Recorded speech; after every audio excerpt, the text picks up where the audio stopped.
do.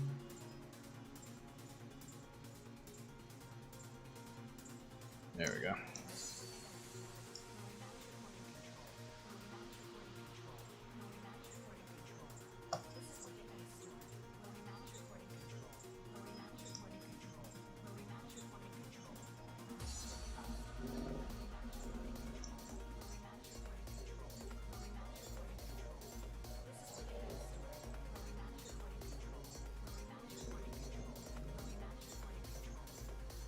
Come on, vote for me.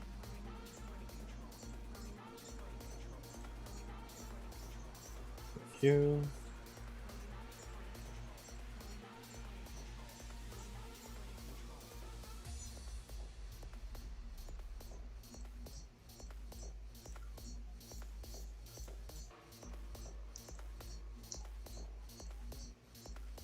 Alright, let's have some fun.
Just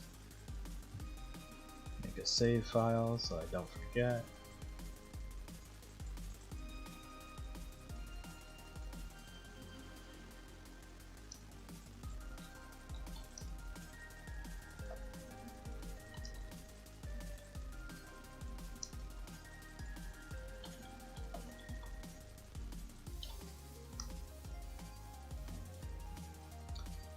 Nope, not a cow.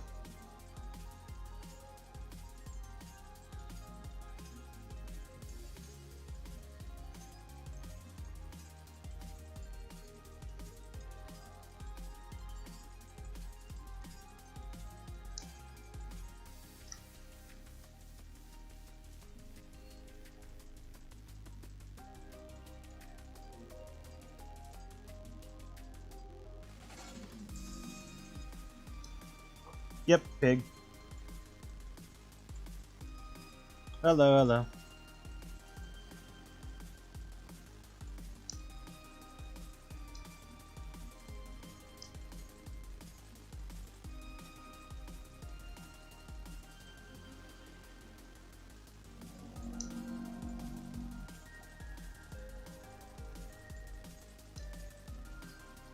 Yep, the vampire one.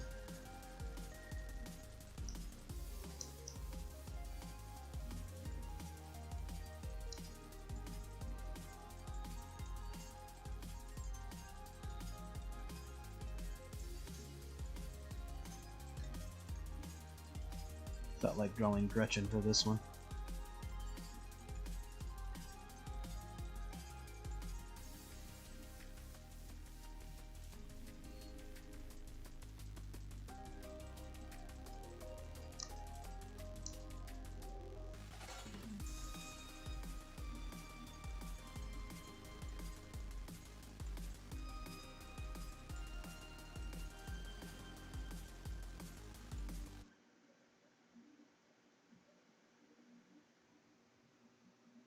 Hello.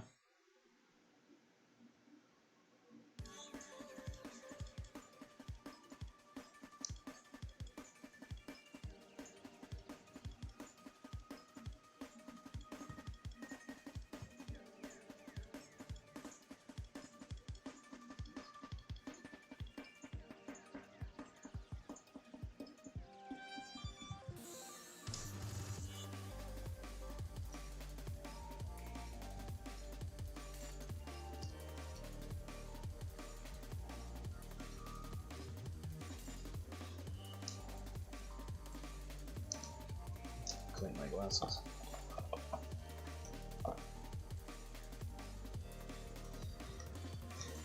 Yes, you would be correct. That is Gretchen.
Never trust a skinny pig.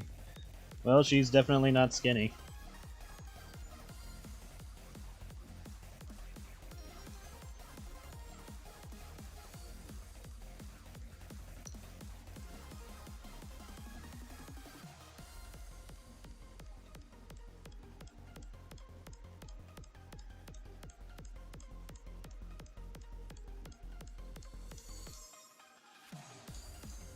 Fix her eye.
Yeah, she got a big switch around.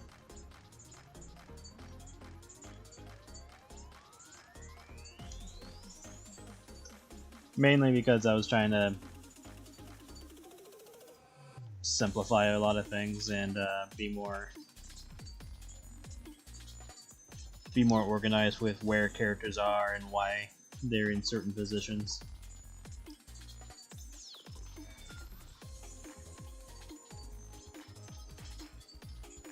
And like, why would they know other characters and stuff like that.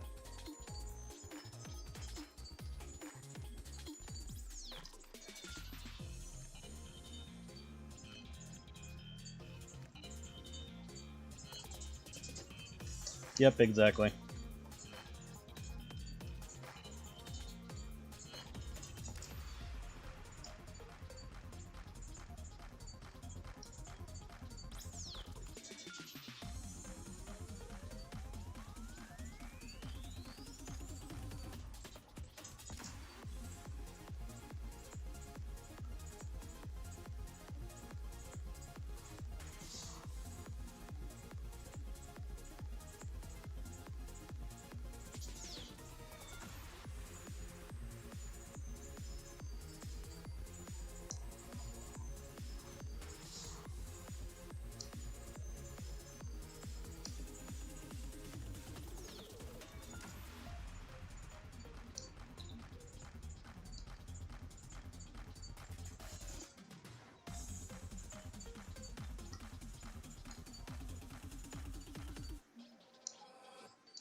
She's like, "Be gone, evil spirit," or evil demon. And Gretchen's just like, "What are you talking about? Like, go here." Like if she were to go to like an actual church. Which none of the churches would do anything to vampires anyway. If Chewy Chewy wills it. That'd be like another conversation for Gretchen to have. Like, wait. So do stakes and crosses work on vampires? And CC would just be like, no. It's like, well then why does this happen? And she's like, oh, I just felt like it working. So she just fucking trolls all of her vampire kind. Especially if they like get on her bad side, then it's like, okay, now you're susceptible to bullets or something. But she likes the weird lore that mortals have come up with, so she kind of sticks to that. Just to be more entertained.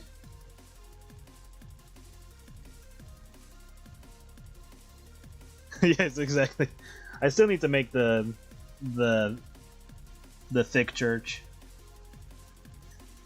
where it's run by a priest who has a very bad fetish towards thicker women, and he's like trying to not only either control or get rid of this interest, but also, you know, is like knee deep in it. He's like, the only way to conquer this is to deal with it face on, and then he's just completely surrounded by thick women.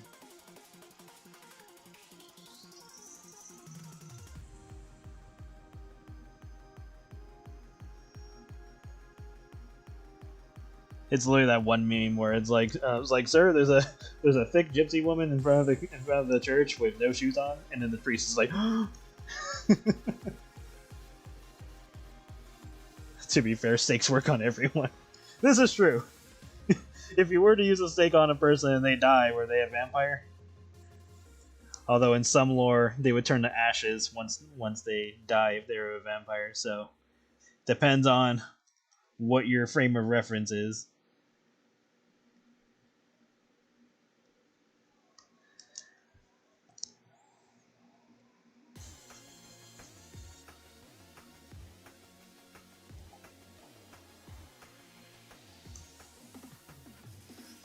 But in the case of their world, a lot of mythology and stuff like that got turned real, or at least like has like a warped version of it. So in Cece's case, she's like the representation of vampires. And then there's like ones for werewolves and mummies and ghosts and other creatures too. Which is why you have weird mixed breeds in the world. Where it's like, wait, so you're like half werewolf? And it's like, yep. It's like, what about you? You're like half vampire or something? It's like, yep. Wait, so how does that work? And then long conversations regarding that.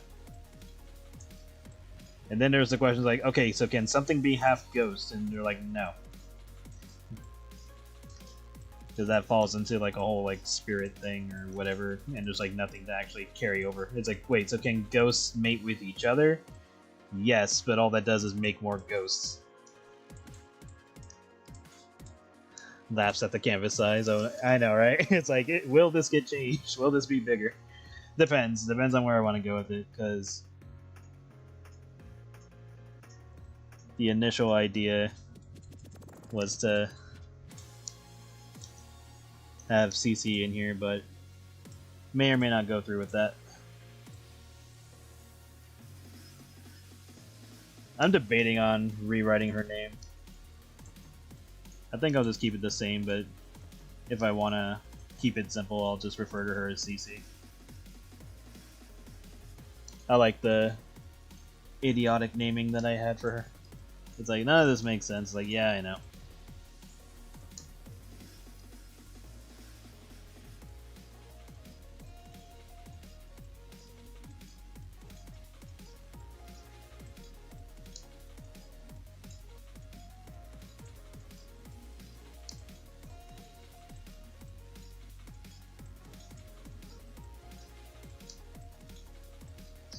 Hello, hello.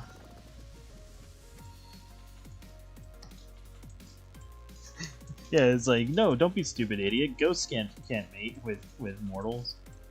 Werewolves can.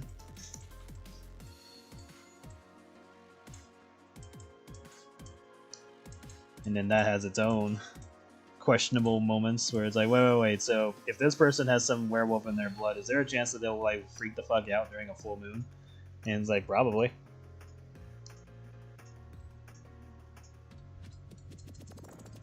There's a good chance that might happen.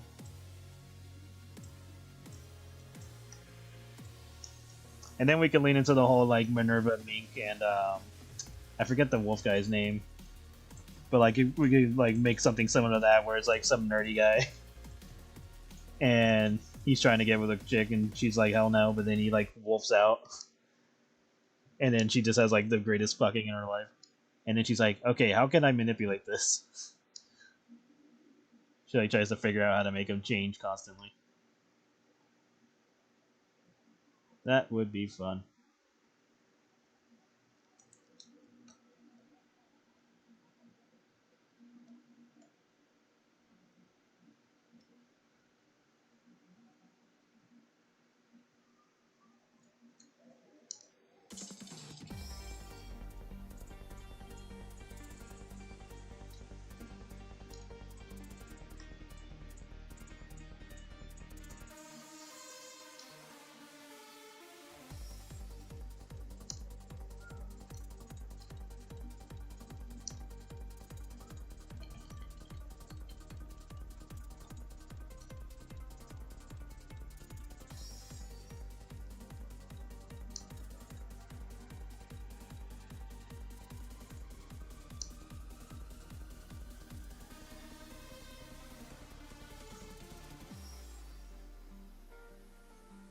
Let's do this for now, and I'll tweak it later.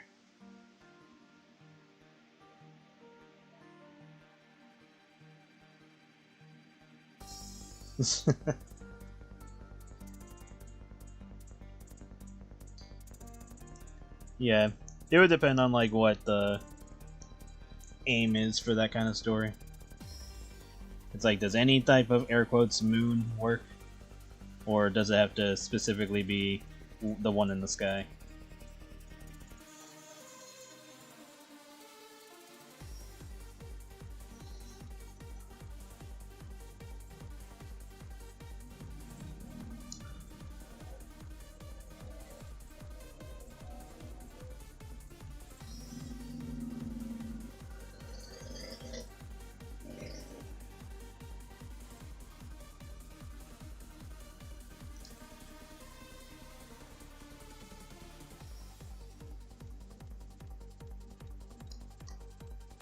She makes Miss Piggy look thin.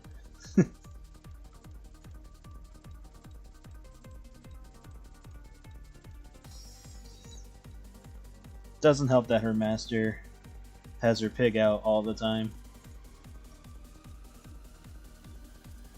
Cece just likes the idea of having a piggy thrall.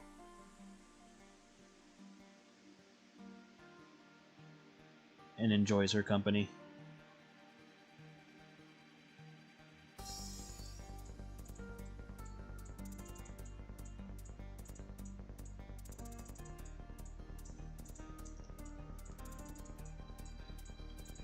Especially since they have that deal between them.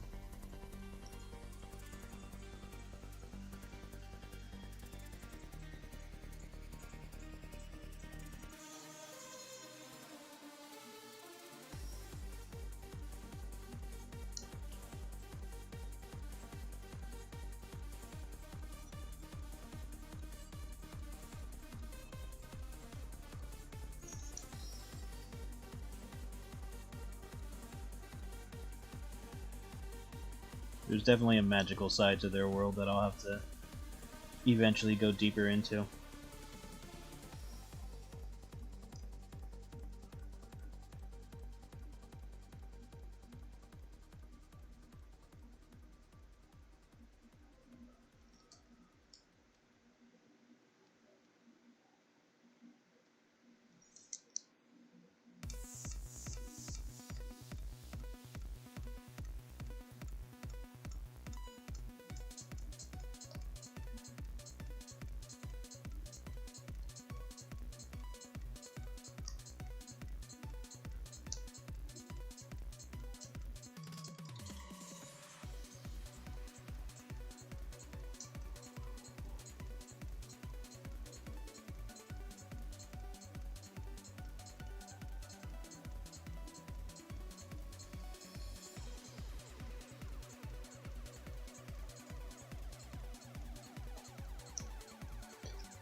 position of that. I definitely don't like what I did with this. So let's fix it.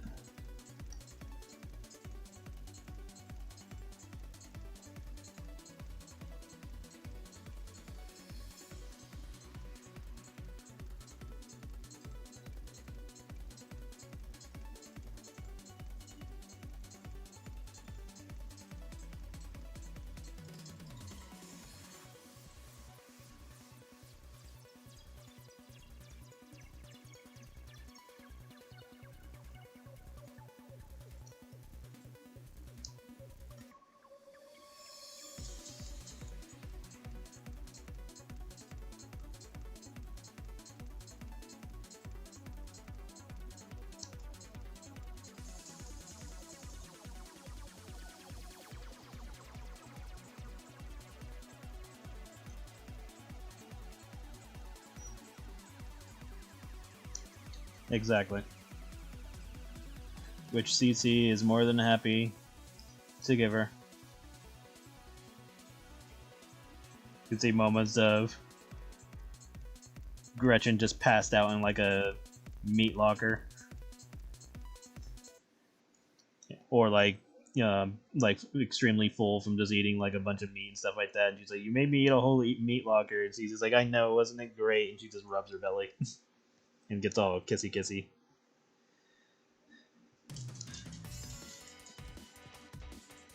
Which Gretchen does like, but is also confused for a number of reasons.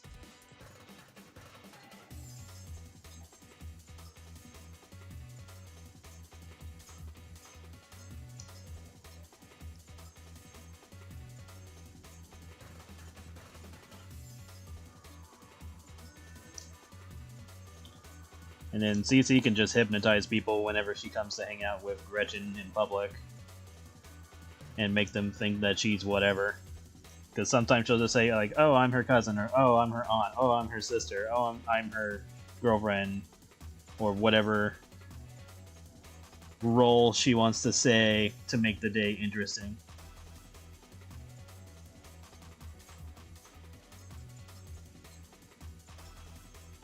And it's always changing, and none of them will remember anyway because she makes Gretchen's friends forget.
Yeah, we're gonna have to pull this out a bit.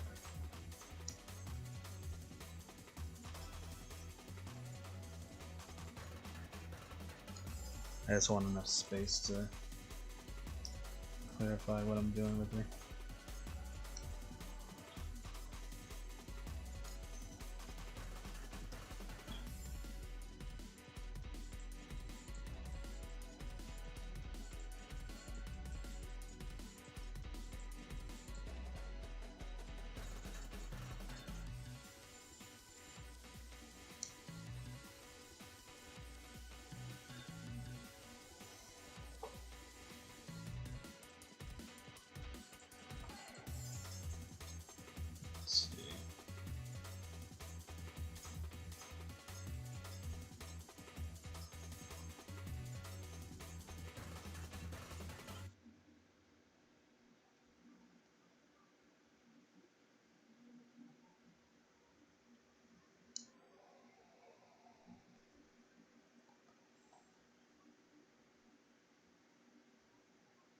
You know what? I could see Cece having her wear a tube top and see if it breaks.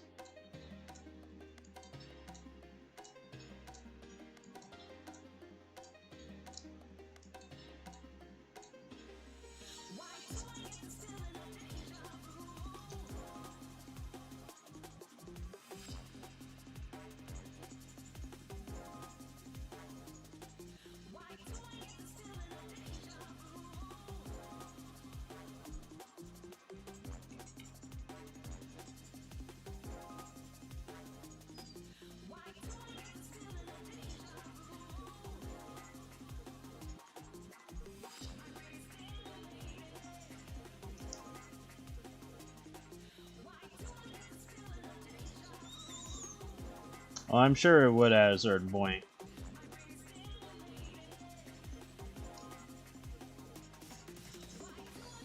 But Cece's intentions aren't to make her fatter or anything like that. That's just more of the aftermath of their antics. But Cece also, you know, isn't going to ignore Gretchen plumping up more. And most of the time it's for her own fun. And sometimes Gretchen will enjoy it as well, depending on how they go about it. But when Gretchen, you know, needs Cece to like kind of cool it, then Cece will tone it down for her because she doesn't want to ruin the fun. She'll be like, all right, and then does whatever she needs to do to keep their relationship fun and less master slave. Because Cece could easily just keep Gretchen as a pet at her castle until she's bored with her or something. But this method keeps things interesting between them.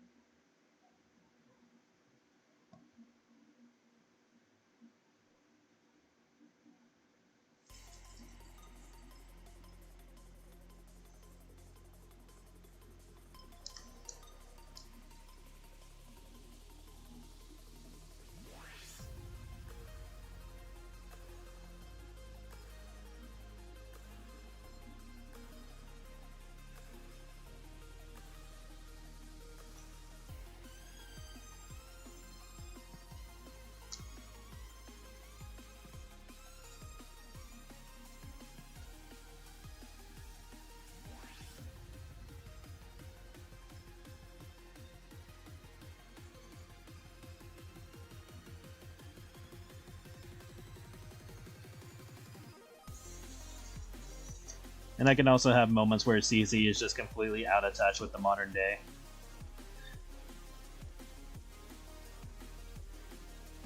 And she gets a lot of her like extra knowledge from Gretchen.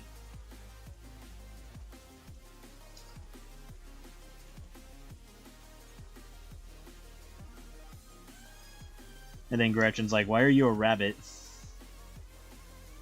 And then to make it like ominous, where Cece kind of like gets really close to her and just says like, "This is just a form that I felt would be fun for you," and just kind of hints that you don't want to see what she actually looks like. So maybe at some point I'll come up with like a horrifying true form for Cece. And that's like the true vampire.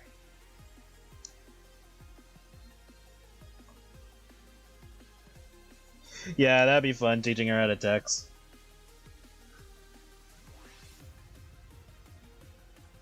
She's like, what does LOL mean? Or getting confused over emojis.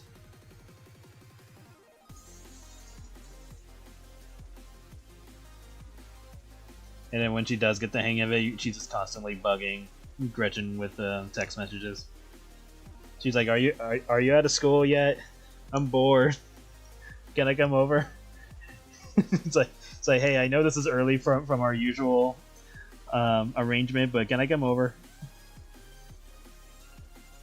Or Cece experiencing home movies. or just film in general.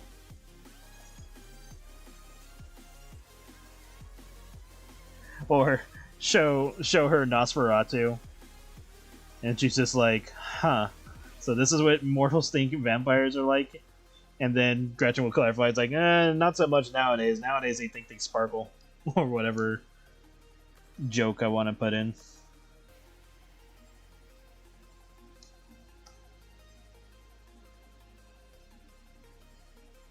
It's like, nowadays they think they sparkle and wear black all the time. And go to raves.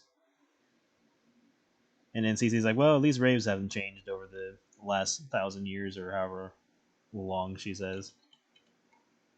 And which would surprise Gretchen. She's like, wait, you like to go to raves? Like, yes, of course. And then Gretchen takes her to like the more modern day raves where there's like, you know, glow sticks and drugs.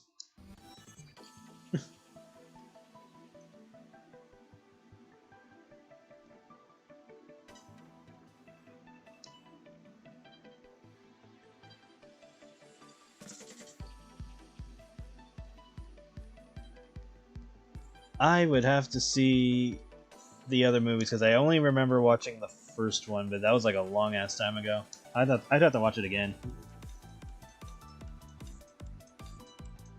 But from what I remember, yeah, I could see stuff like that being fun.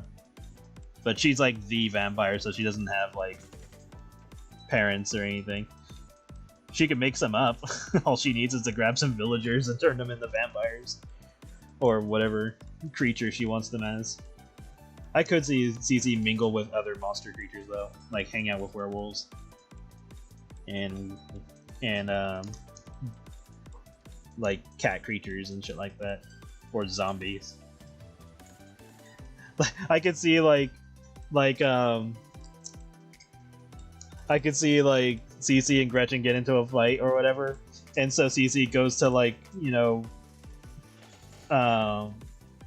vent out her worries about their relationship, and she's just talking to like a fucking zombie the entire time. And she's like, "Do you think she hates me?" And the zombie's like, it's like, "Oh, you're right. She won't hate me. Like, it was just a little fight." It's like, you know what? I'll go see her right now and bring her gifts. Like, what do you think I should get her? All right, I'll bring her a villager to snack on. Now that'll clear things up. It's like, you're the best. And as she leaves, and you just see the zombie just go, like, obviously did not comprehend a single word she was talking about. Eat the phone. I could see her doing that. No, have Gretchen eat like a shit ton of food, and then tell her to eat the phone, so that way Cece could just hear her stomach gurgle and stuff.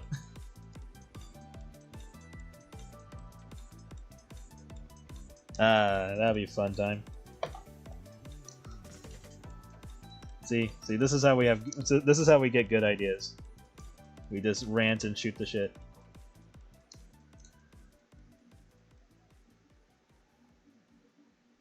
Eventually, the stream discussions will get turned into something.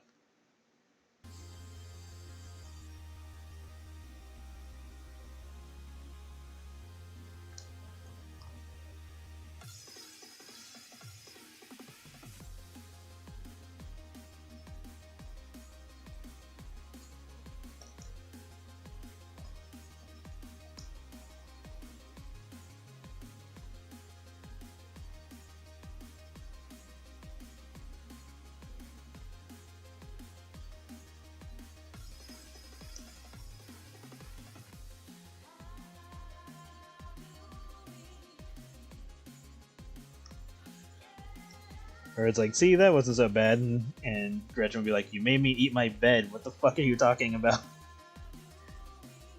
And she's like, I just wanted to see if you could do it. And Gretchen would be like, if it wasn't for her being a vampire, she probably would have died from that already.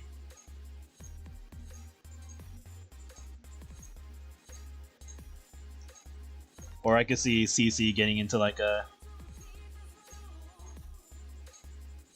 problematic conversation with death. We're like, what? No, she's mine.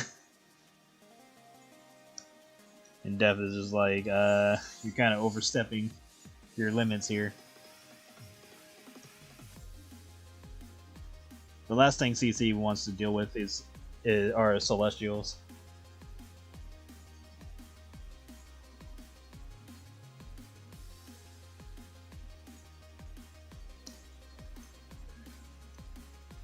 She's like, yeah, I'm not in the mood to fight a god right now.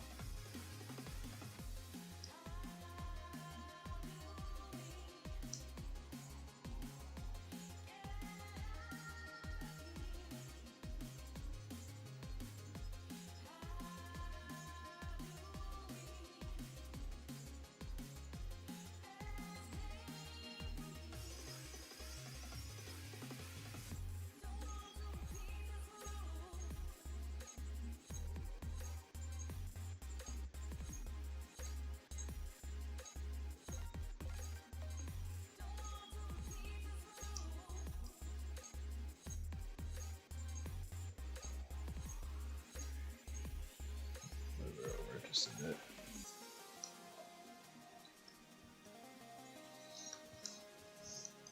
Are you a god? No? Then die! If someone asks if you are a god, you say yes!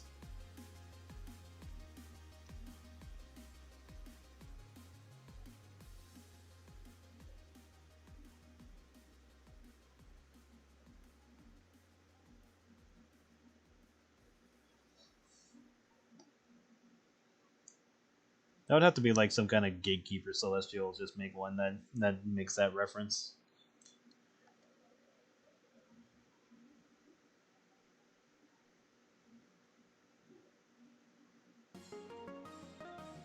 Make them creepy looking.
Man, they really went hard on this music for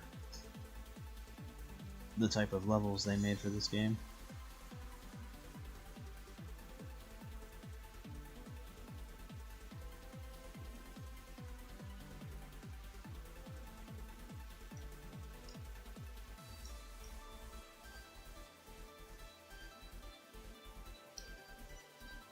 It's like, Gretchen, I'm gonna need you to move over again. I was like, God damn it, is she making my ass fatter? Like, probably.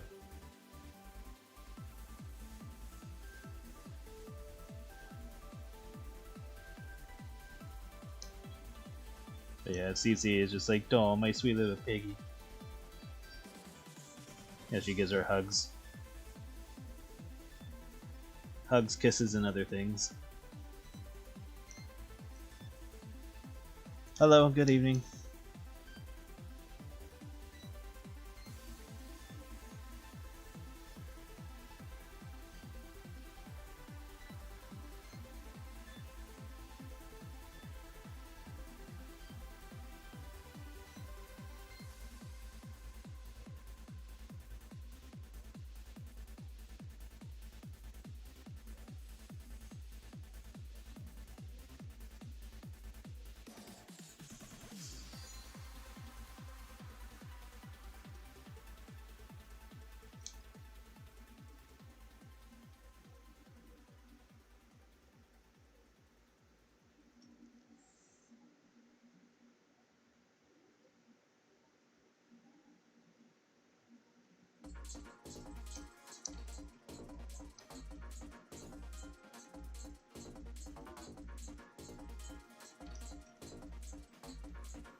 Yeah, for the most part, she has like no goals in life.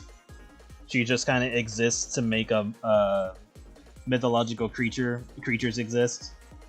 Like some of the magical monster or magical creatures in their world only exist to like further proliferate those species. But of course, there will be people or entities out there who have the goal of trying to kill them. So there will be, you know, conflicts like that CC will eventually have to deal with. And she's not like all powerful or anything, so she can be killed at by some amount of effort. Unspecified, since she doesn't follow standard vampire rules. So it'd probably be in line of what could work on Celestials. Because canonically, only one Celestial has been, air quotes, killed at the moment.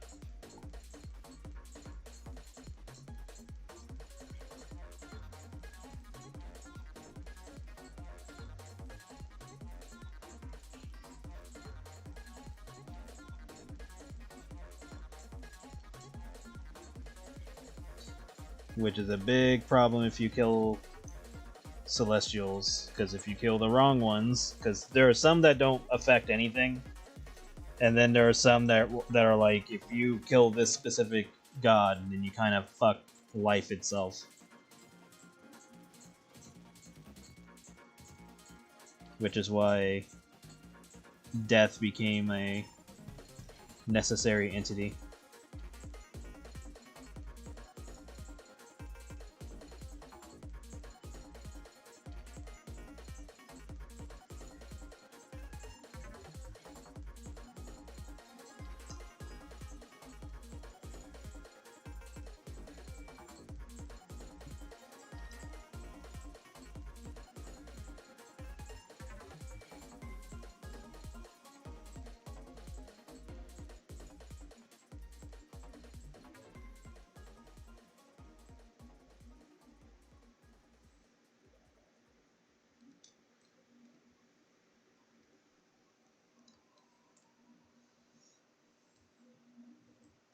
Pretty much, yes. It's like, no, don't kill that one. Like, why? What will happen? Everything will just die.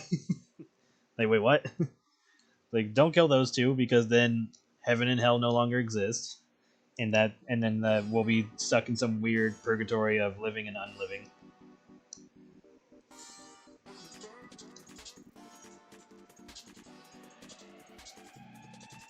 Don't kill time.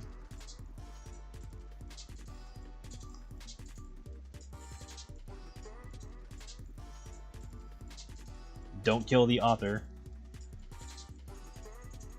Because then nothing will move forward and everything maybe everything just freezes or some shit and you're just like in complete torture of standing in one place and not being able to move forever. Or you just cease to exist. I don't know. It's kind of good. It's kind of good not to find that out.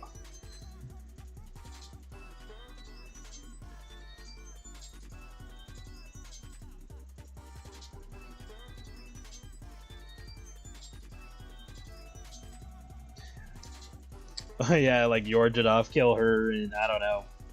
No one can. People starve or something. I don't know.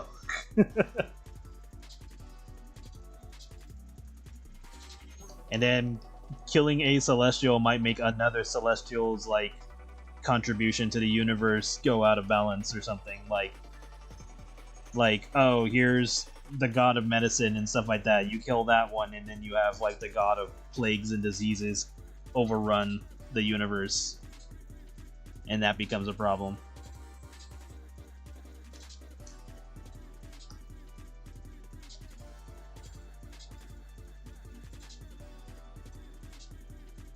Or the god of like lore and continuity. You get rid of that one, and everything just goes out of whack and no longer makes sense, which might aid the god of discord and you know, unbalance and stuff like that. So there's a lot of cause and effect.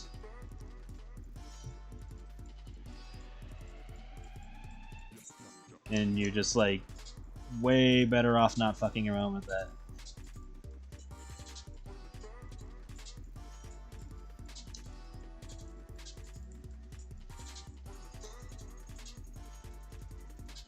Irony as I'm killing time drawing. if the time god that I have in mind, because I still need to design her, existed, she would just be more curious at watching people use up their time. Because she would be like, huh, this person only has this long to live, and they spend their time doing whatever random activity. Well, shit, you make it sound like I can't kill any of these gods. Pig story. You know what, there's a whole thing about it. It's just easier for me to link that rather than rambling about it. Gretchen.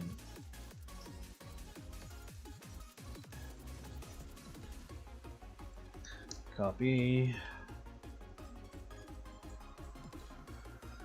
Here you go, you can have fun with that if you have time.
Feel this curve in a little bit more.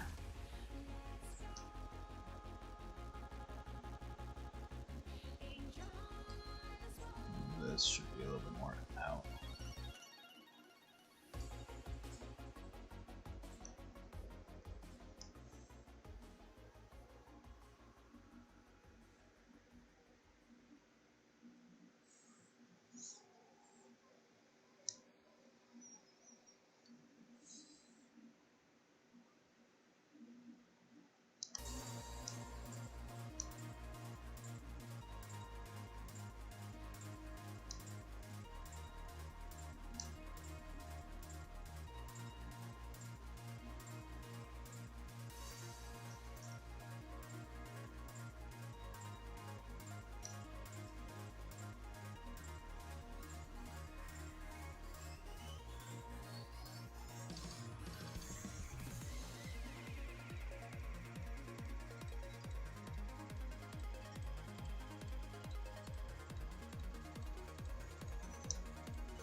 She's like, oh, here's another burger, extra raw, just for you.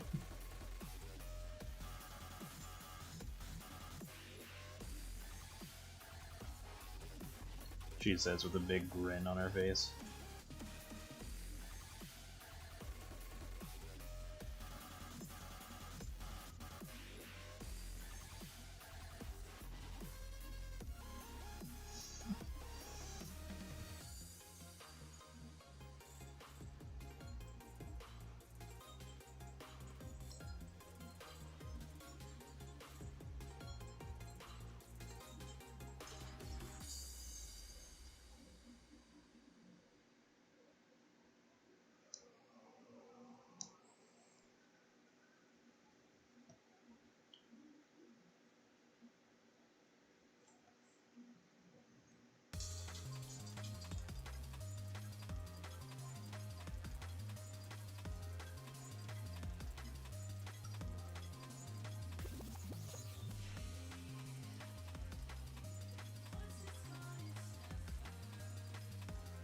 It almost feels like this music was not made for this game in mind.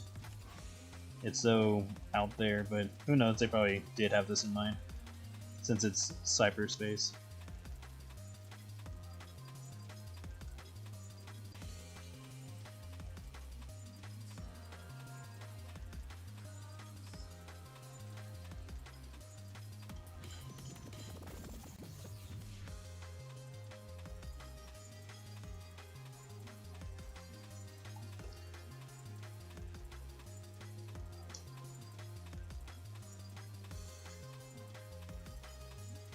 And let's bring her thighs in just a little bit, so that way it looks like she's more at an angle.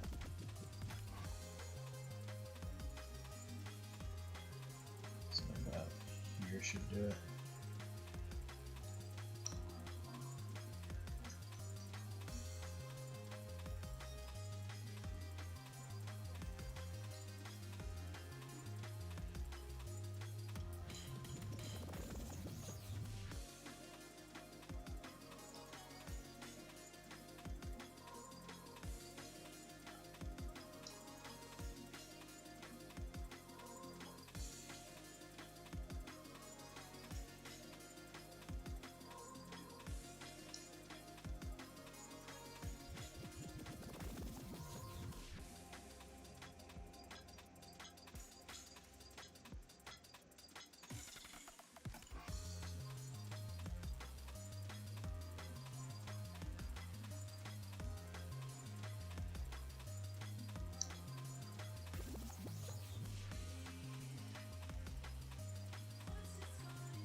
But yeah, you can see Gretchen going like, this is like my 30th burger. Cece, what the hell did you do to these things?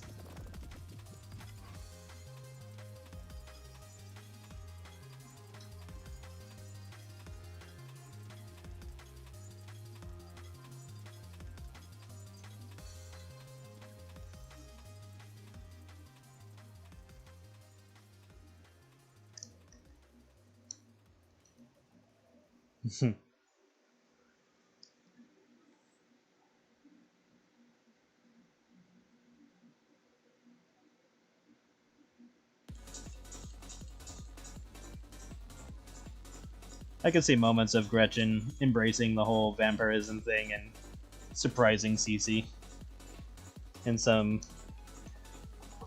flirty moments where Cece is just like, oh my.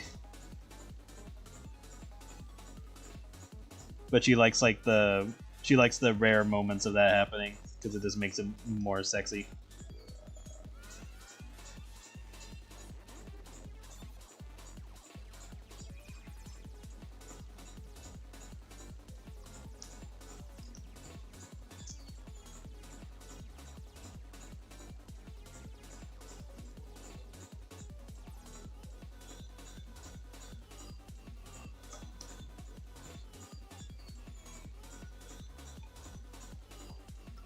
Let's shrink some of this a bit. Don't need all that.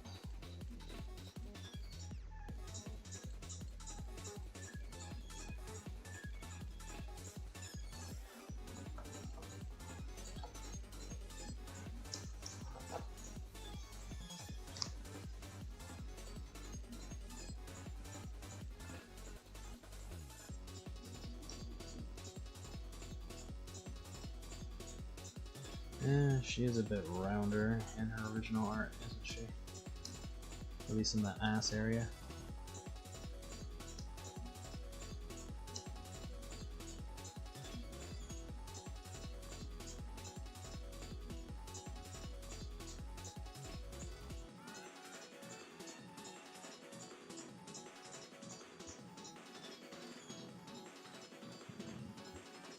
How do I feel about that?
And just to make sure I get the proper colors.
I could see their relationship being similar to the manga A Bloody Kiss Tonight.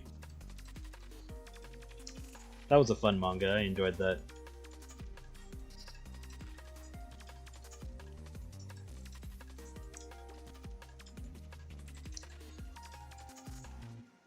I mean, vampires are a made-up thing, so kind of make up whatever lore you want.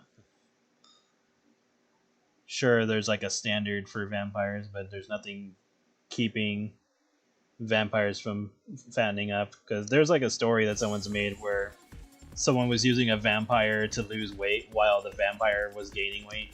So, just have fun with it if you ever decide to make a story like that.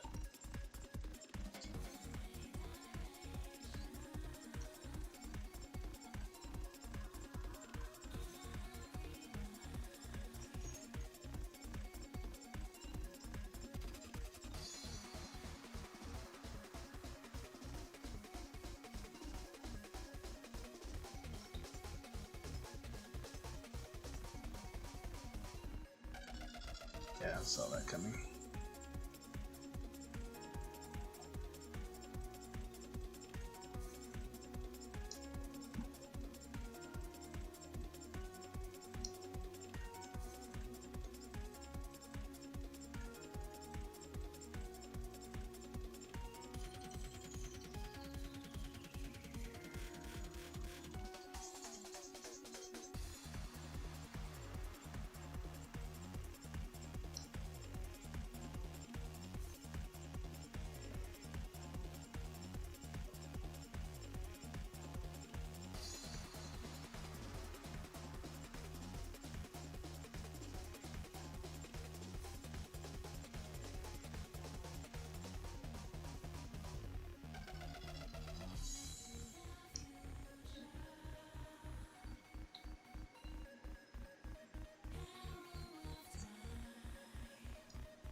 What color should her bathing suit be?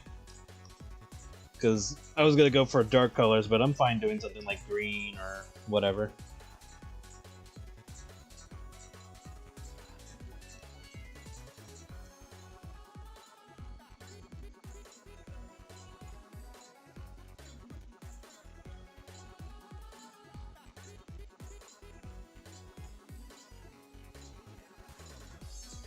Wait for the delay to catch up to you guys.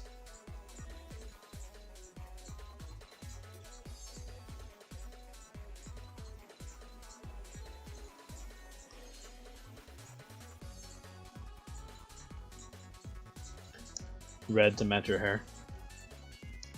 Alright.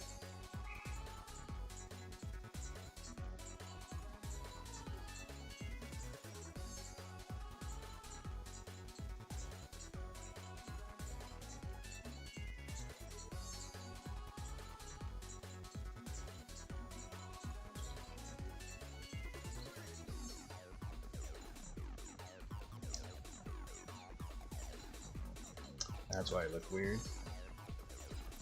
There we go.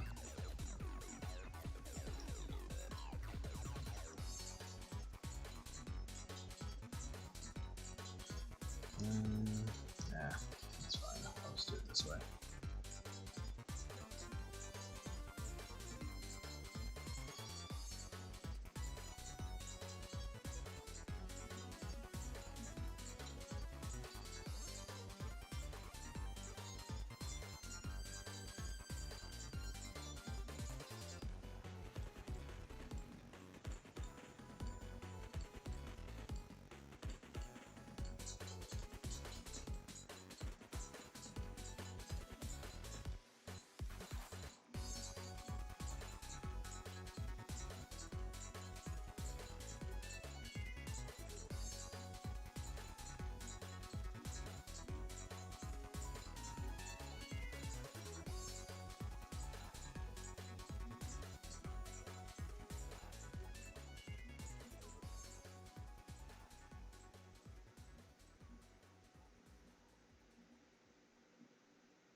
No, CC wouldn't do that.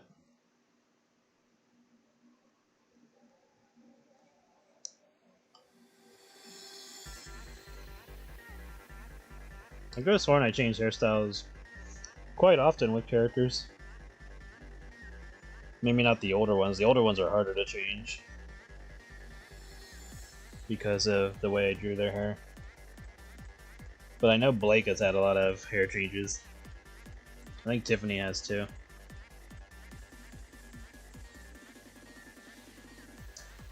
I don't know what you stumbled into, but you clicked on it. YouTube deemed it as part of your interests. So don't deny it. You're here for something. I don't know. I'm just messing with you.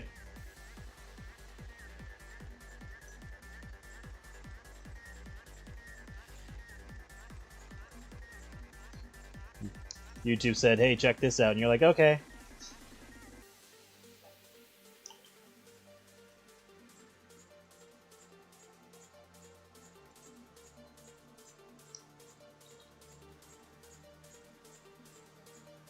That looks too pale. Let's darken that.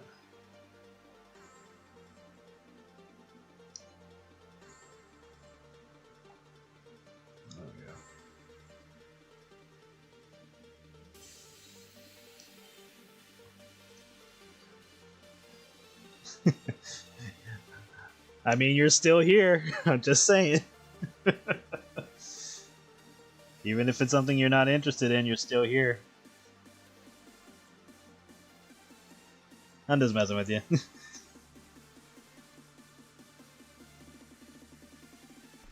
But yeah, if you feel like chilling, feel free. We're just having a good time drawing and such.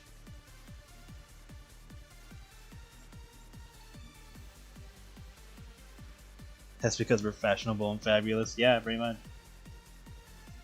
And Marcy's had a couple of hair changes.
Gretchen be like, CC, what kind of meat is this? And she's like, oh, you know, just from a special type of pig. Or cow. Even if she said pig, that wouldn't bother Gretchen, because she knows that there's feral pigs in their world. It's 8:30 a.m. I need to be asleep, but I know I gotta do. I don't know how I got to this. I don't know. Doom scrolling the internet and you just found your way here. I mean, it happens to everybody. God knows the amount of times I've fallen into the stuff I like because of random internet exploring. Hell, that's partially how I even got into this in the first place. Because of random internet exploring. And that was back when I was like 12 or 13, so. All it took was one or two certain moments, and now I'm here.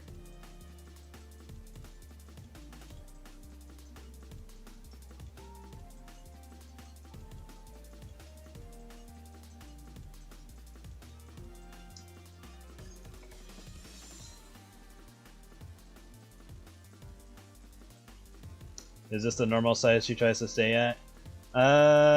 This is not, like, even in her original art, that is not her original size. She definitely put on weight. after meeting CC.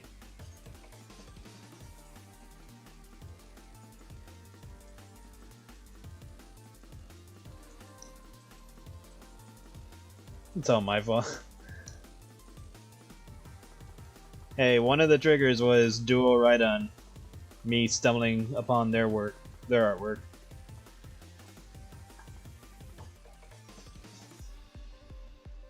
And then around that time is when I got into Sabrina Online as well. And then I think that no, I didn't find Nyler till like 2008. I think. Yeah, I think it was 2008, and I like binge read everything they did.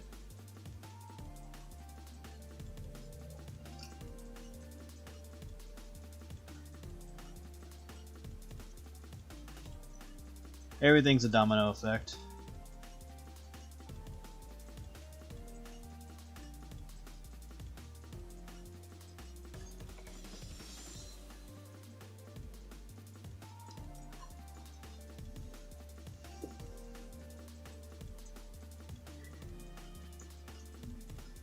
Gretchen is in this weird spot where she's like both alive and dead because CC can manipulate that to a degree.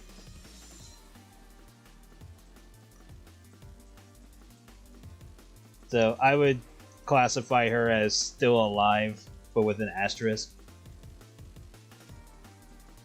Because CC can control whether or not Gretchen is affected by the sun and other things.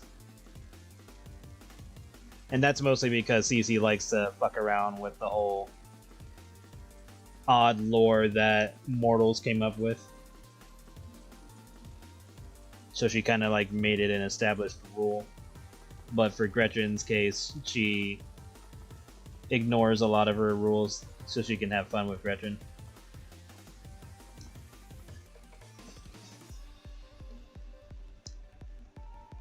But if Gretchen were to cross CC in some way, then CC would make her the rest of her unlife living hell. Fat girl beach party is happening at this point. I know, right? Like this is like what, the third or fourth beach pick.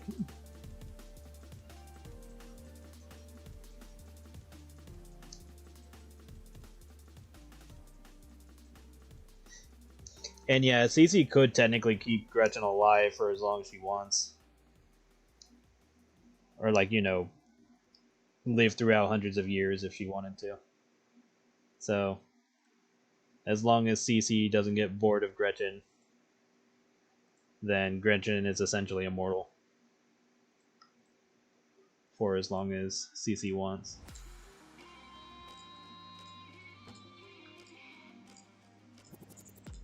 And don't think I need this open anymore, so we can close this.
I think you should be fine. I don't know why your teacher would care what art streams you look at. If anything, they're just gonna be like, oh, this person's into bigger women. Okay. The end. Nothing wrong with bigger women.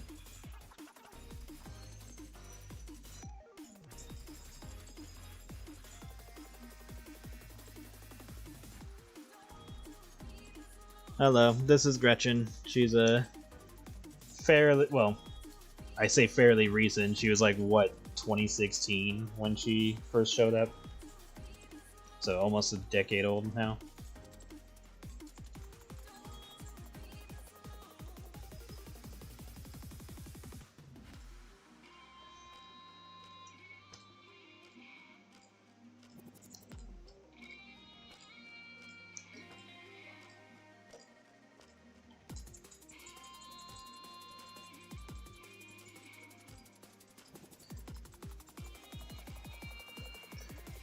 But yeah, Gretchen's weight gain isn't like the sole focus of her theme when if I ever get around to doing her story with CC.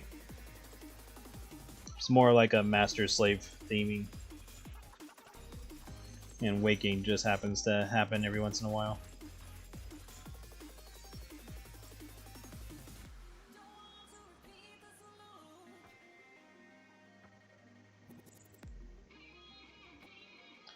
Master-slave is also close to what Andy's and Emerald's theming is. I mean, pretty much is the theme for it, but more romance based.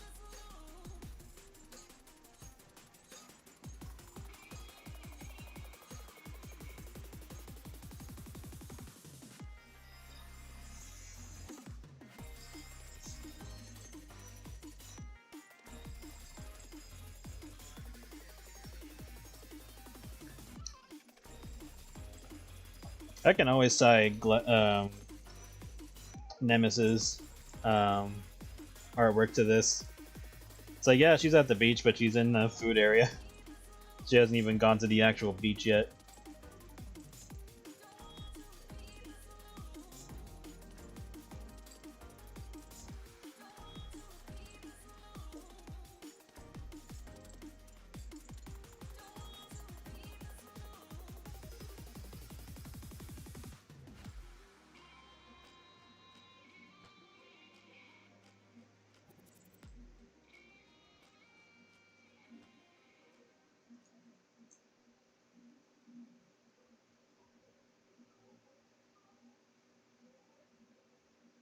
It's almost like I have a thing for dominating women. Not intentionally. I do draw more women, more female characters than I do male characters. That's a fact at this point. But I'm more interested in just like certain storylines of like manipulating scenarios. A lot of them just happen to do with female characters because personally, female characters just make it more interesting. But I can do so with male characters as well. So eventually I'll lean into that more often.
Now I'm just picturing characters at a rave because of this music.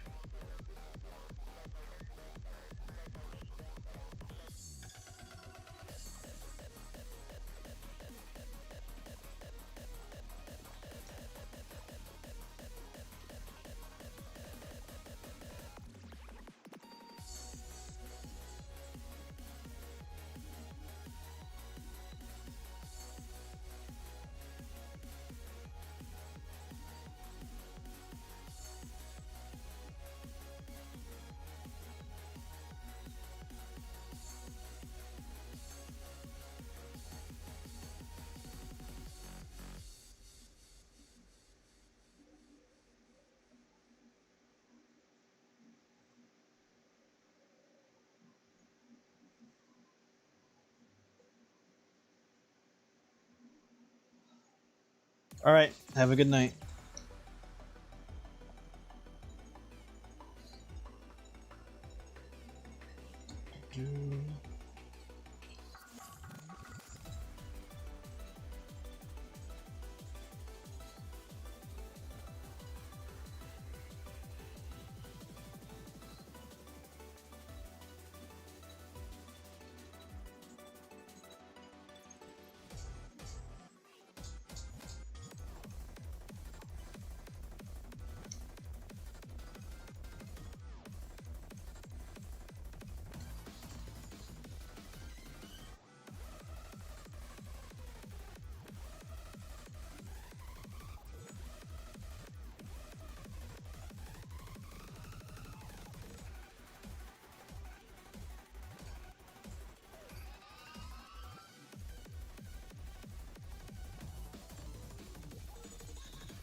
Now I feel like listening to Eurobeat type music.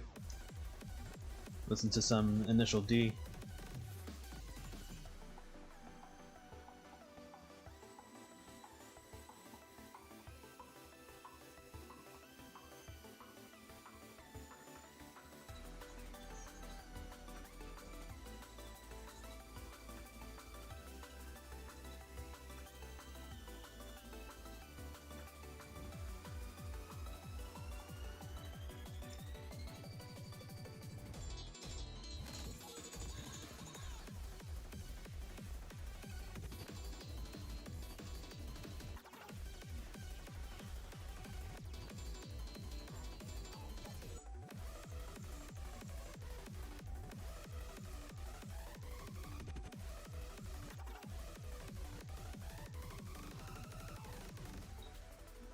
Alright, have a good night.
Oh, I know of that story.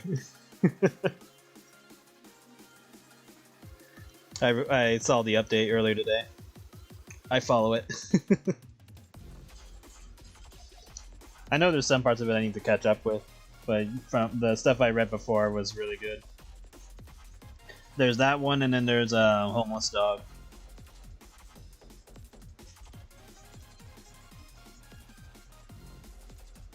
That I like to read as well. I mean, there's a slew of stories that I read when they update.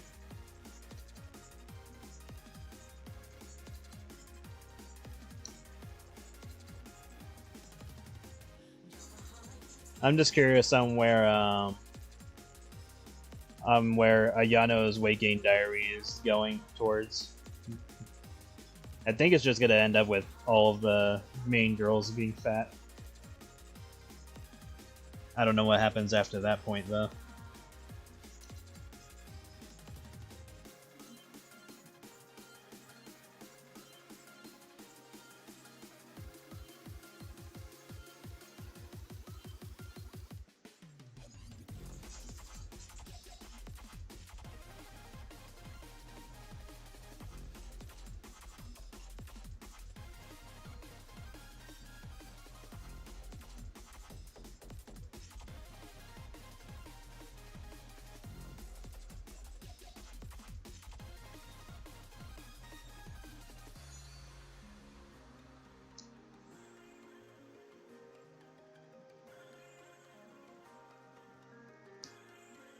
Yeah, she put on a little bit more weight since then, and then the comic started focusing on her friends, slowly putting on weight as well.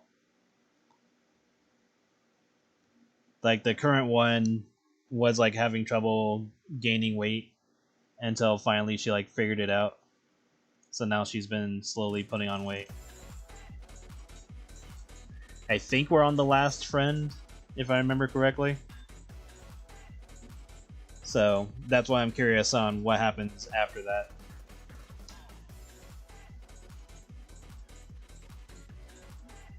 Because I think Ayano got to the point where she was struggling to find clothes that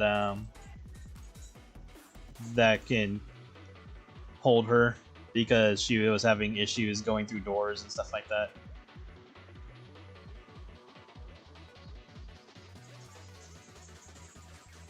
And I can't remember if like the restaurant she was going to made the doors bigger, or if it was the clothing that she was wearing that made it easier for her to go through, because it was like more slimming. But one of the two.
Yeah,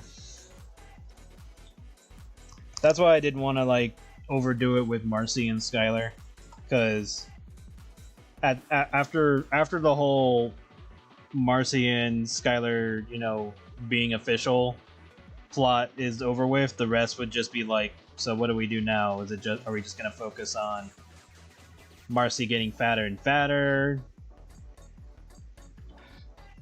And I just didn't want to overdo it. Like, it already overstayed its welcome as it is when I did the true ending, so that way things would be more canon and stuff like that to the overall world. But any further than the initial story would just feel like I'm overdoing it. Like, sure, I can return to it later, like, you know, with Marcy being older and stuff like that, and having kids and blah blah blah. But I felt that, you know, giving them some air would help it a lot more. So even if I do come up with a story based around, you know, their family and stuff like that, it'll be a while before I get to it because I want to do other things at that point, or at this point.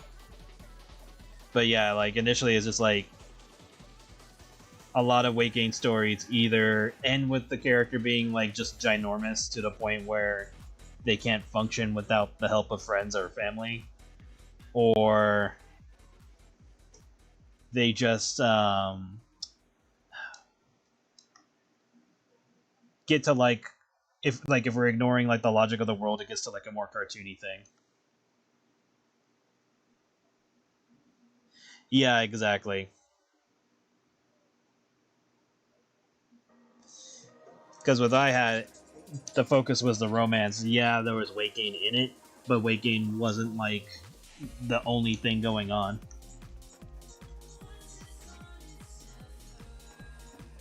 Because like if that was the only purpose of it, then the entirety of, or not the entirety, but like a good chunk of Skylar's party would be pointless. Or it would have just devolved into Marcy making herself look like a pig in front of everybody. And I don't know, if I felt like making it like a social drama thing, you know, I would make her get teased by Tiffany. Everybody's laughing and stuff like that, and Skylar steps in, blah blah blah. But instead, it was supposed to be Marcy having like a interesting time at the party. And in the true ending, you know, Blake is there with her, so that helps soften any bullshit that would have come her way.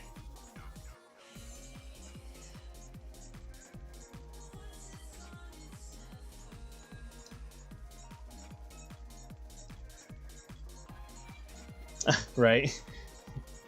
It's like Gretchen and other similar characters reacting to every time somebody gets called a particular insult. It's like, oh my god, look at this pig. And then you have characters like Gretchen be in the room like, rude. And it's like, okay, damn, she's as big as a cow. Another a cow character shows up, it's like, excuse me? And it's like, okay, look at this whale. And then there's a whale character. And they're like, motherfucker. It's like, stop being such a bitch. And then a dog character's there. It's like, excuse me. That's if they all cared about that sort of thing. But I can always make them react to it every once in a while.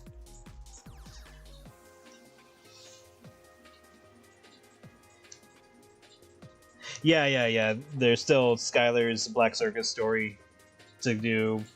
And then if I ever want Marcy and Skylar's family to meet each other, there's always that storyline to work with. So there's still more I can do. But that's thanks to, you know, establishing characters and world rather than just solely focusing on weight gain stuff. Because if I were to do like the family thing, I could make it totally unrelated to like weight gain and stuff, and just focus solely on, you know, Marcy meeting Skylar's parents and stuff like that, and vice versa. And it would have nothing to do with weight gain, but people would be interested in the characters. Which just means that I did a good job, because again, I've had people come to me and say, hey, I'm not interested in the weight gain stuff, but I really like the characters and I want to learn more about them. So if I manage to get people to stick around a weight gain comic and stay interested in the characters, then I've done something right. So that's the small advantage I have when it comes to the way I do things, is the themes are usually the afterthought. Well, not the afterthought, but secondary. While the initial story and characters are the main focus. And sure, there's like, you know, kinky or fetishy or whatever you want to call it, stuff that I want to add into some stories here and there. Like, you know, the priest who's obsessed with thick women. It makes a religion out of it or whatever. Like, sure, I can do stuff like that, but I can still make it character focused.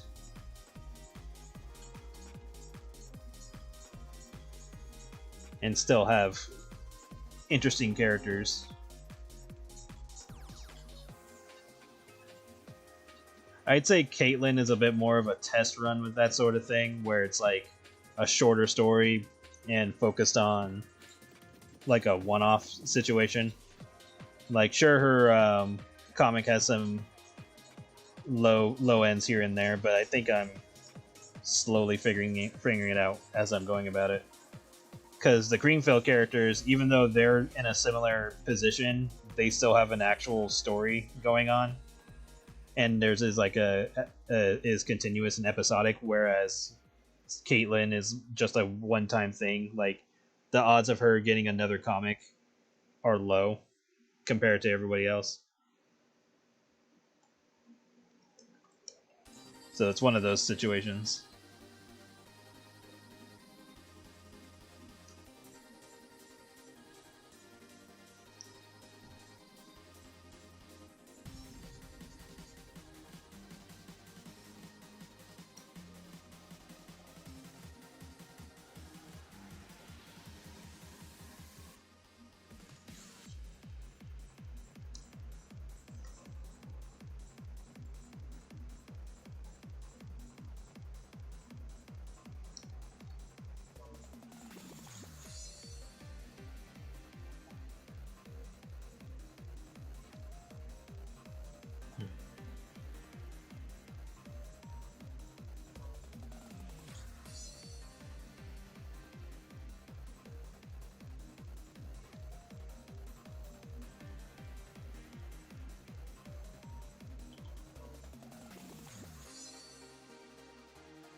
Exactly.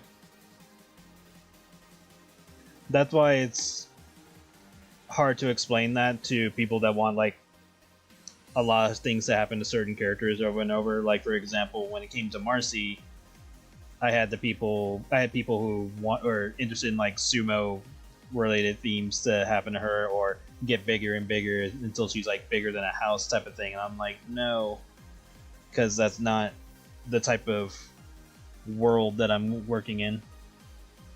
I wanted more, like, obviously when I say realistic, obviously that comes with an asterisk, because, you know, magical cooking powers that make people fat is obviously not realistic. But what I mean by that is, you know, I want to put the characters in scenarios that work within the confines of the world that I've established. And even though the world I established is pretty flexible in terms of rule breaking, I still try to keep certain things grounded.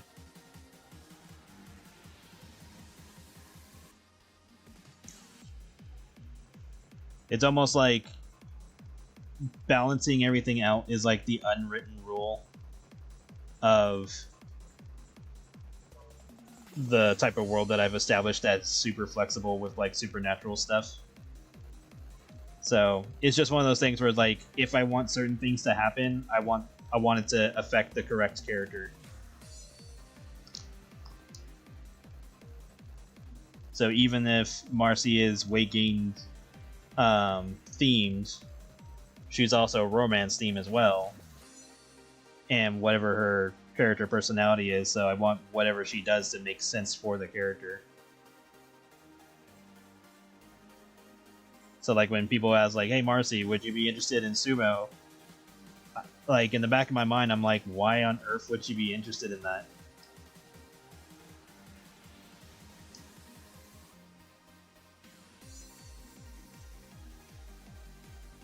But then I also want to give her her own agency, where it's like, you know, if she wants to stuff herself silly, she can do that on her own accord now. She doesn't need Skylar's influence to make that happen. And she's become comfortable with her body now, especially when she got older and all that. She's a lot more comfortable with it, so she can just flaunt what she's got.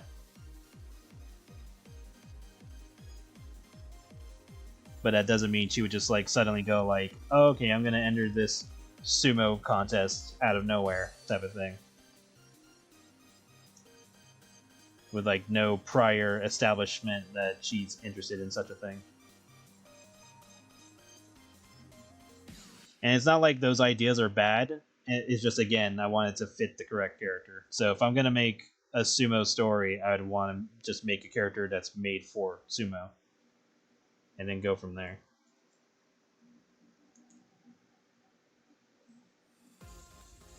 And the same goes for every other theme and characters and all that. So like Joanne's the Vor character, so even though her theme is Vor, there's still like all the other stuff surrounding the character. So she's like, a struggling actress. Her friend is having a hard time paying the bills for their apartment. There's the underground. There's Red and all the shit that she was doing. Like, there's more to it than just this is the Vor comic.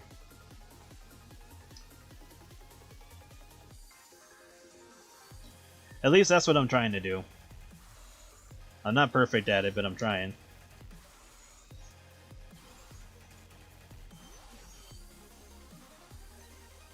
And again, it's one of those scenarios where it's like, if you want to see something happen, do it yourself. And a lot of the times when I read certain comics and all that, a lot of the time I get more interested in like how characters would react in the given world that they're in. And a lot of the times we don't really get that. Or if we do, it's kind of played off as a joke a lot of the time. So we don't really get the more grounded experience of a character. We just get their like more... We just get like a parody version of the characters and world. And this fits in with the whole like, hey, this character is bigger than a building, and yet somehow they can fit through this small ass front door of like a supermarket, and then suddenly the supermarket is big enough to contain or to have this big giant character roam around as if there's no problem. So it's stuff like that throws me off. Like, I don't dislike those comics, but when I try to take them more seriously, that's what throws me out of it.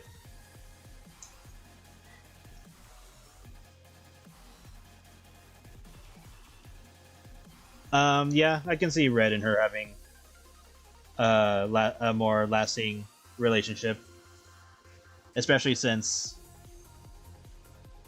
Joanne would need a editor for her videos, and of course Coco is capable of learning how to edit, but we already have Red, and might as well have Coco there for financial stuff or anything else that she's useful for.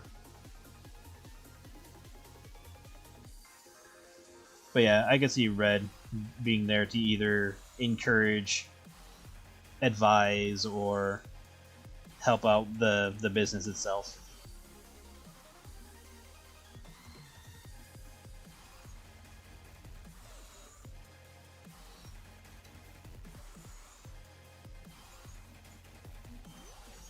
Yeah, and Red will be like a factor in some of the stuff that happens with Joanne, such as, taking her to the Vor bar, introducing her to like the drug that allows for normal people to perform Vor acts and stuff like that. Having her take some of the what is it called? Oh my god, why am I blanking on it? Fuck, what is the name of that drug that she takes? Black something. Black Love, I think.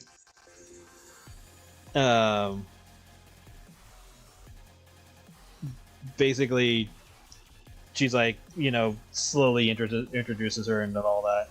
And it's kind of similar to what happens with Blake in her story. Only in Blake's case, she's more forced to do certain things that she didn't want to do. And it takes a heavy toll on her. But unlike Blake, Joanne kind of loses some of her sanity, whereas Blake is more like kept together, but in a more cold way, and that her relationship with Marcy kind of keeps her within the realm of not losing herself.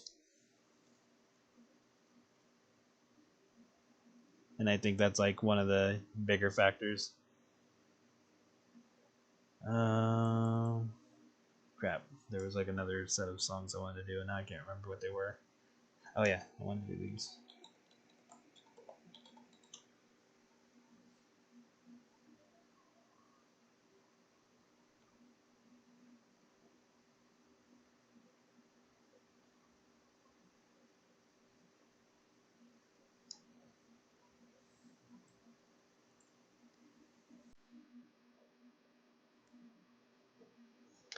Yeah, exactly. A high functioning psychotic.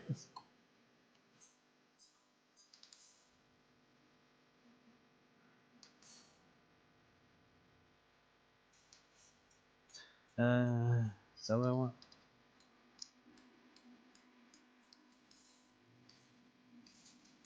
Yeah, there we go.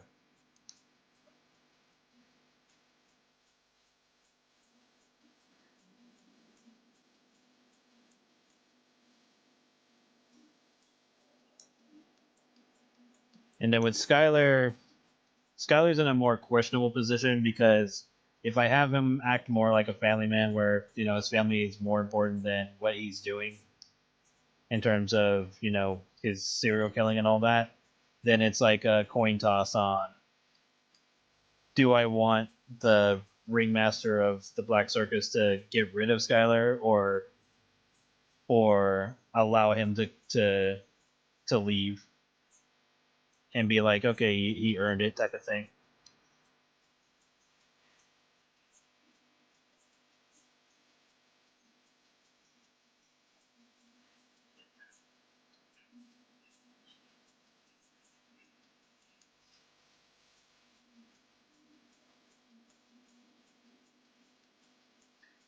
Because the initial lore was that people can't leave, or if they like entered and then decide to like run away, then they're killed off by the familiars.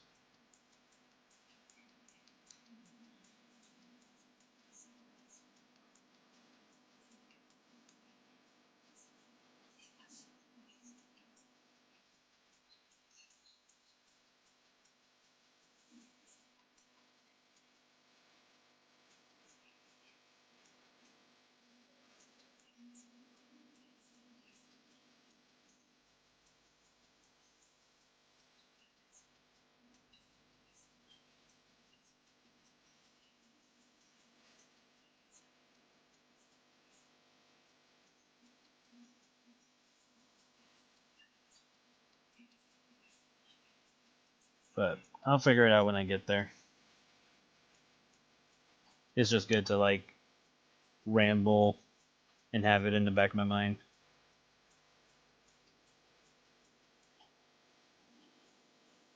So that way when I do get to it, I've talked about it enough times where I'm like, oh yeah, yeah, that's how I want to tweak this and work on that and blah blah blah.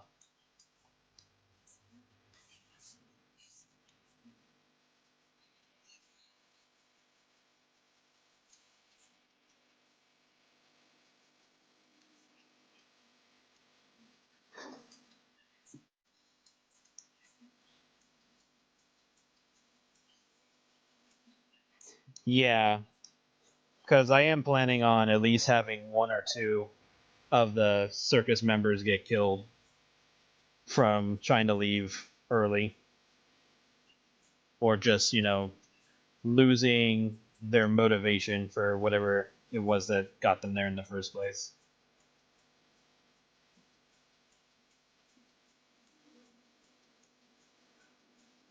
But since Skylar, and by extension, like or not extension, but like and Blake, they're like the types who don't really leave that easily. Especially in Blake's case, she just doesn't really have the sanity to leave her position.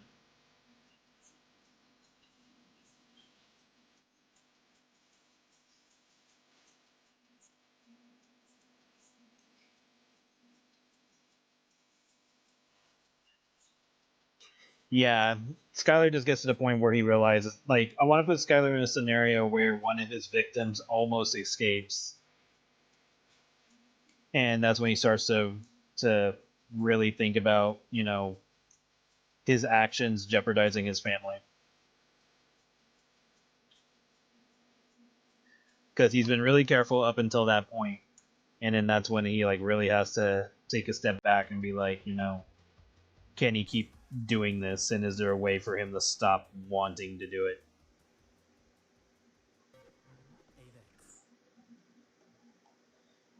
And either he can like come up with some strategy that involves Marcy, or Marcy and his family are all he really needs, and he's able to like put his taboo urges aside.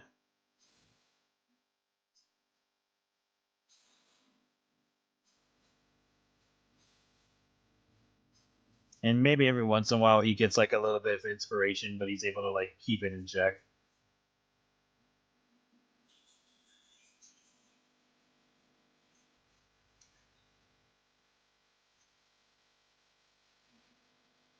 So yeah, just like a practice of self restraint.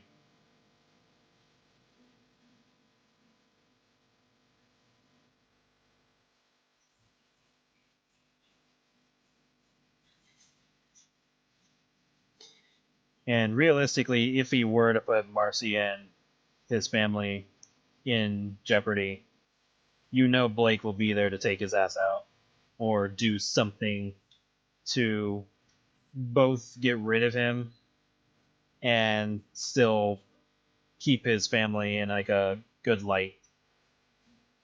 So it's like, oh, popular chef was found dead, and then basically she would just make it look like a murder, or like a bad robbery or something. Somebody will go to jail, there'll be justice in terms of how it happened, but it'll mostly be to bury what Skylar was doing, and that'll be like the best possible outcome, so that way Marcy isn't affected by what Skylar has done.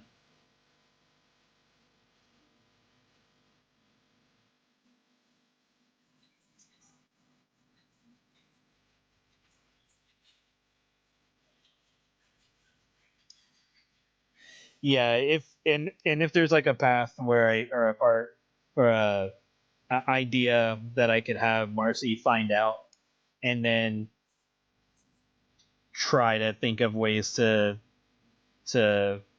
help him in his scenario, then sure. Like I could do a whole thing where Marcy just gives him like the best show in the world of her indulging his cooking and like going beyond her limits. Like I could do something like that if I wanted to.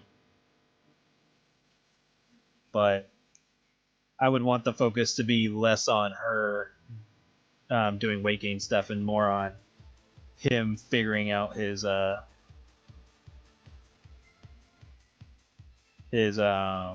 position in life, of just be like, all right, you made it this far, don't fuck it up.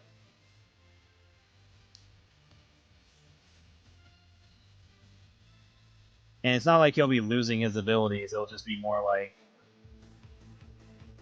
he can, stop the urges. So yeah, there are several ways to go about it. So whenever I think of the best one to use when the time comes, that'll be the one that I'll go with. Because I'm trying to like not make it about Marcy, because that was the problem I had with Chapter 5 in Neutral Ending, was that it became less about Marcy and more about Skylar in that instance. And I felt that that was a bit of a mistake.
True. Like, I'll give her a proper position of, trying to be some form of voice of reason. Like, maybe she doesn't find out what he does, but she does notice that he's troubled by something, and, lets him know that she's there for him.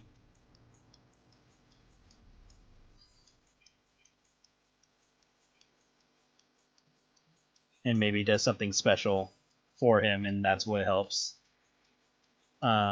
make his decision.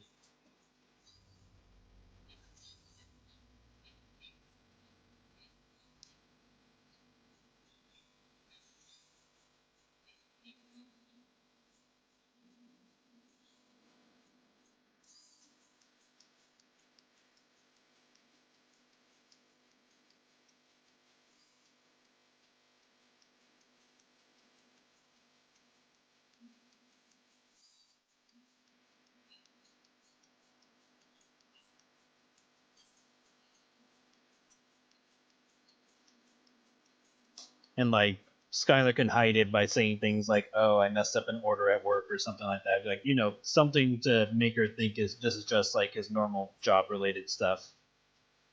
And she'll like try to add in her 2 cents of what to do and stuff like that, and then he can apply it the way he needs to apply it.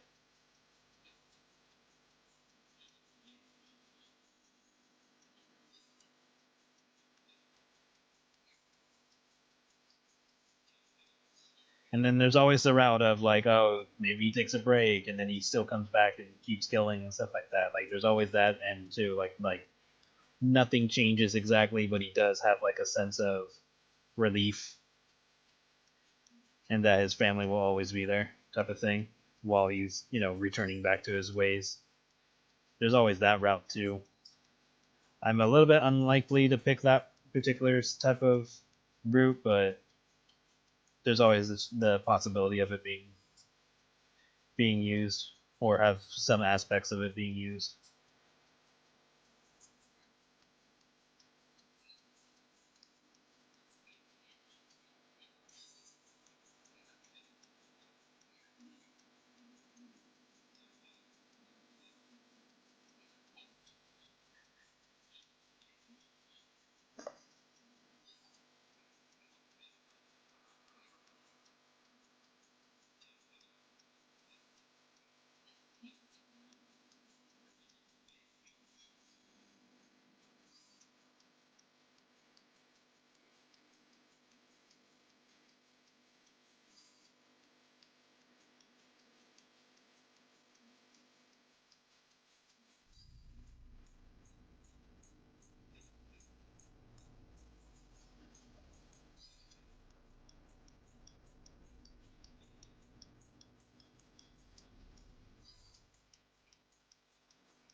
Yeah, exactly.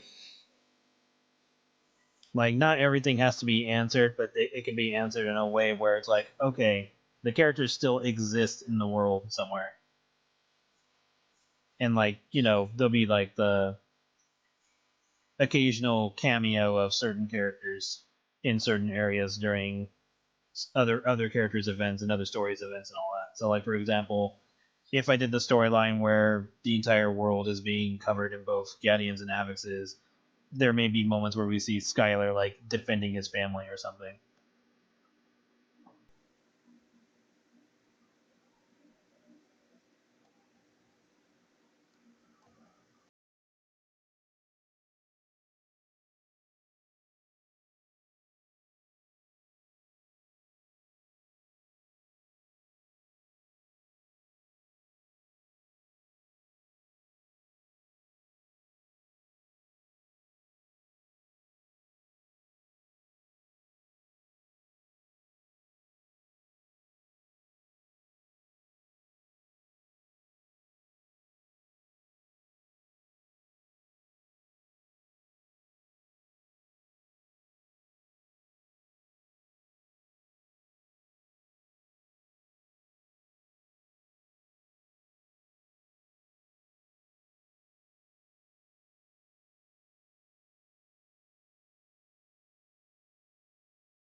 fix some of this. It's mostly her belly that's off.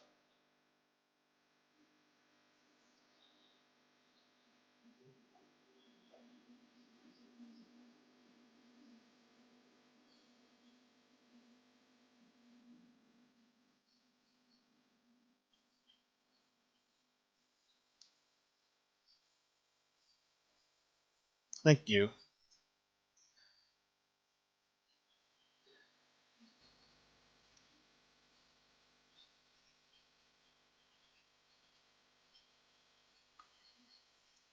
I'll likely do a bloody version to make it look like she's had quite a few burgers up until now.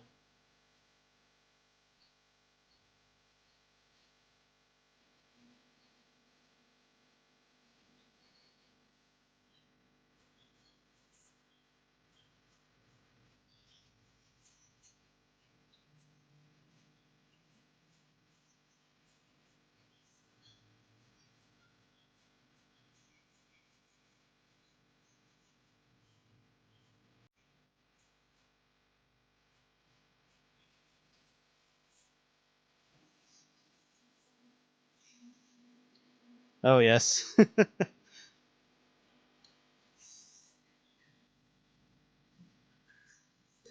And some of them are just like for fun stuff, like with the collections. A lot of non-canon artwork of characters being fat, but still fun to do and capitalize on the characters who are normally on the bigger side. But I am trying to get back into other characters, which is why I drew Chaos earlier today.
Have a bunch of like regular people going like, "Is that an earthquake?" I'm not sure. You just see a bunch of BBWs at the beach and just at the food court.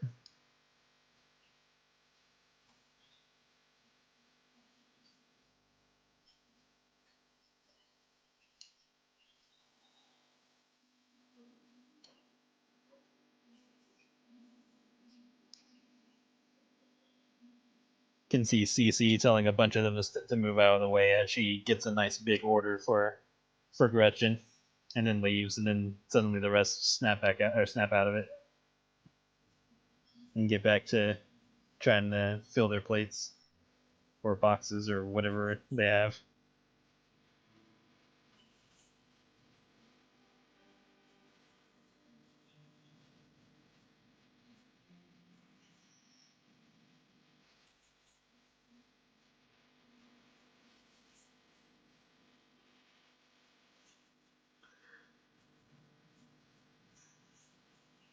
And trying to do a little bit more of where the light touches, or like where the high points of highlights touch and all that. But I'm still trying not to make characters too shiny. But granted, this is a beach, so can assume she put on like sunscreen or something. I could see Cece telling Gretchen to get a tan, and then looking at her and going like, "Ooh, that's some tasty bacon," which would embarrass the shit out of Gretchen.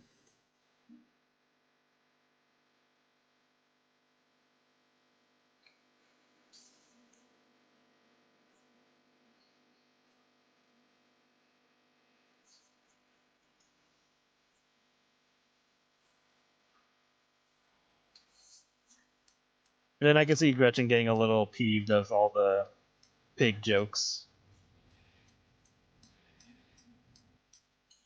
Cece would likely stop if it really did bother her.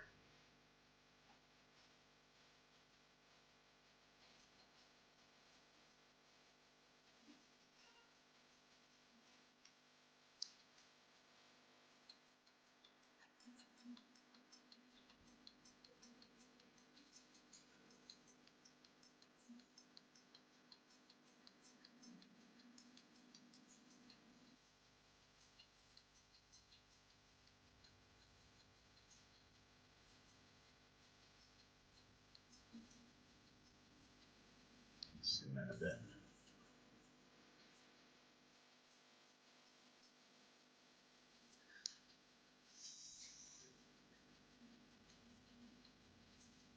Oof. This is so rough looking at directly in front, and normally I would clean this up. But I'm trying to exercise not doing that.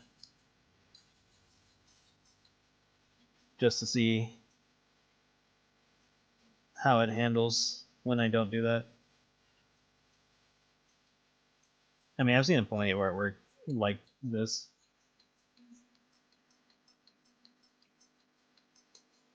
But I'm definitely trying something different. Just to see if anybody even notices or cares. It's definitely one of those situations where it's like you wouldn't know unless somebody told you, type of thing.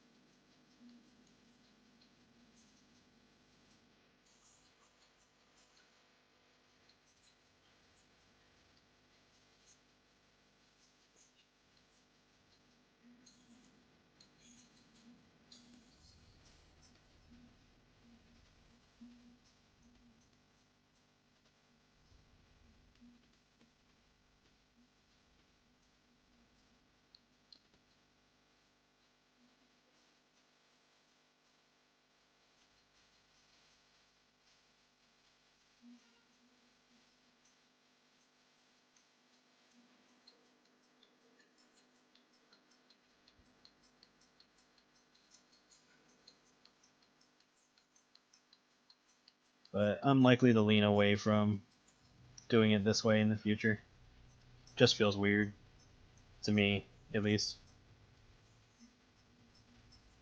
I'll be a little bit more clean about it. But we'll see.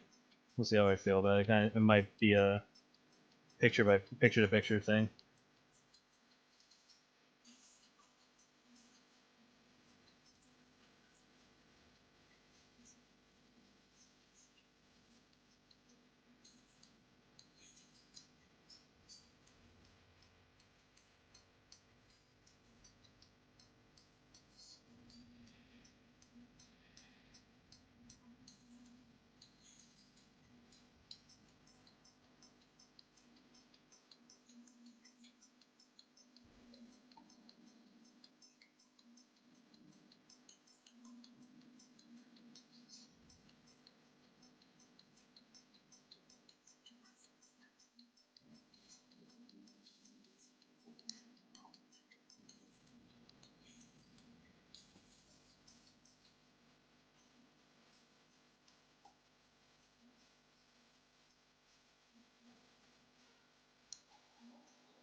And she'll get the reddish glow on her highlights too, since she's a vampire.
Yeah, this doesn't matter. I'll just take it out. Okay, she's pretty much done. Aside from like maybe dialogue or like a bloody version, she's basically done. Let's grab this.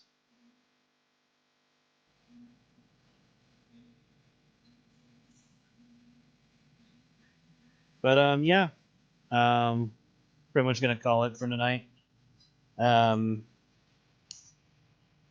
like I said, Friday and the rest of the weekend, I'm taking off from streaming so I can work on other stuff.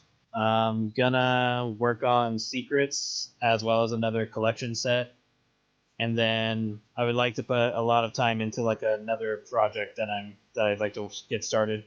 I'm gonna start with something small and work my way up because I want to get familiar with some editing stuff and all that I want to learn in order to work on something. Um, but yeah, other than that, just gonna keep doing what I'm doing. But but yeah, thank you everybody for coming. I will see you in terms of streaming again on Monday. But I hope you guys have a good weekend, and I will see you guys next time. All right, have a good night. Bye bye.